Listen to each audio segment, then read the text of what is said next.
Okay, so we're doing stem leaf. We need a data set. So you don't really want to try to generate random numbers for a data set by yourself. There's a function in Excel that'll do that. I marked this first cell. That's where I want that first number to go. Now over here, insert function. The function we're looking for is random between. Between 1 and, let's say, 50. Okay, choose a random number for me. I'll want about 30 of these. Stem leaves are usually with data sets that are bigger than dot plot but smaller than histogram. You remember you grab that little green square on the bottom right corner and just drag and it'll paste the formula in for you. So now I've got a random set of numbers. Now for the data display, for me to analyze and sort these guys, I need these numbers to not change on me. And the formula is volatile. What that means is, you see it says 347. I'm over here doing something else. Do you see it just changed the numbers to 3632? Now it changed them to 3114. So I want a stable set of random numbers. I'm going to drag this set of random numbers that I have, copy, and I have a paste option. I'll put it over here in C column that will stabilize those values. That's when you use the values paste option. You see they match right now. So once I paste using values, no matter what happens with that original column, these numbers will not change. See, they change, but these guys stay the same. So I'm going to use this column C for my data set. Generated random using random between, made a value copy, so I had a stable data set. Stem leaves, the stem is the tens digit. And we said between 0 and 50. Let me see if yeah, I've got a 50. So the stems need to be, now I'll just enter this by hand, then the 10s and the 20s and 30s, 40s, 50s, and done. And then we want a heavy border between the stem part and the leaf part. That was up here in our borders. I'm going to go as far down as I can to get the heavy border at the bottom. It gives me a little pencil, and there's my borders. I'm just clicking there to get rid of the pencil. Okay, so I need to move that 7 and that 1 over here, maybe some others. This would be easier if they were in order. So I could just grab chunks and move them over. So I'm going to drag my list, and I'm going to go over here to filter. You can see it. It looks like a little filter, and smallest to largest, it'll put those all in order for me, and it just did. So these first 3 don't have a tens digit. Remember, before we used transpose to change it from columns to row. There we go.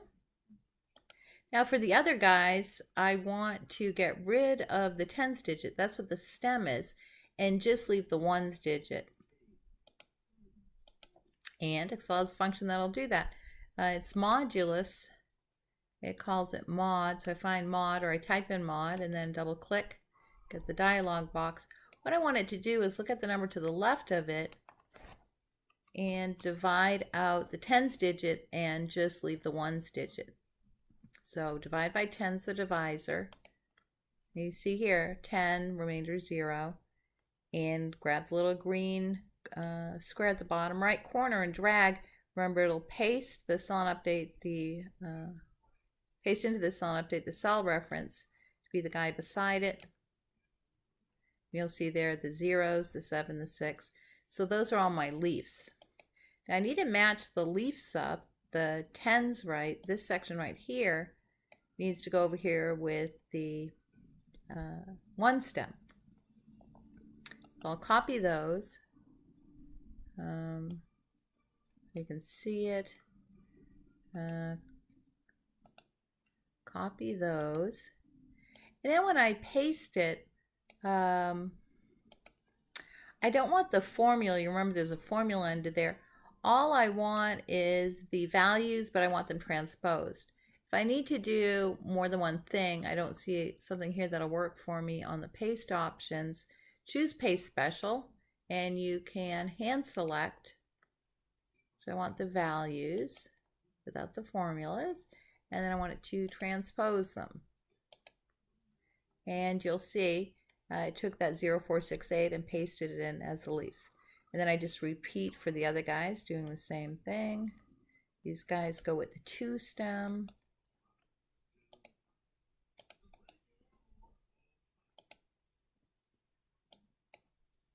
I just want the values, and I want to transpose. 4 zeros for the last one, and a special values and transpose. Okay, so that's relatively painless.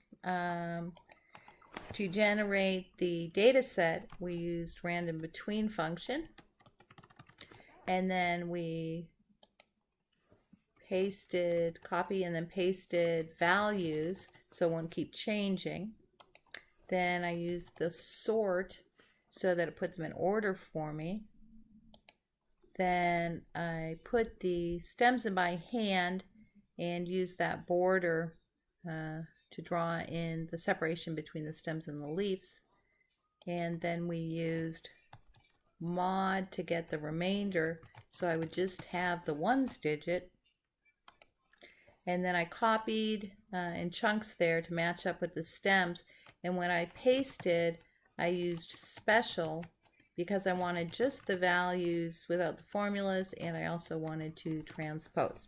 So that's a nice little set of new things to use, and you see it's pretty easy. What I want you to do to turn in is random between, go between 1 and 100. Leave that in column A, and then paste it into column C and use that as your database, and then just basically follow the process I did. So yours will be bigger. How many values? I went 30, but now you're going 1 through 100, so you'll probably want to go 40 values. And then after you get it set up, describe it. I'll model a description here. Let's see. The mode is unimodal, right? It's got one column that's taller than the others. Unimodal at 30s. That's the longest. Is it symmetric? Yeah, basically. Skew, if you remember, had a longer tail. One side was stretched out. That was skewed. Then my spread, that's the highest value, minus the smallest. My spread went from 50 to 1, so spread is 49. You subtract the max and the min. And I didn't have any gaps, outliers, or clusters. This all basically forms a single hump, so I don't have any of those to talk about. And I am done. If you want, after you type up your text, it looks nicer if you merge and center. Do you see how I marked the columns I typed across? And now I'm going to merge and center those. It got rid of those extra lines and stuff. Another thing you can do is, after you've typed your text, is put an outside border around it to make it easier for people to see. So there it is. So run a set random between 1 and 100.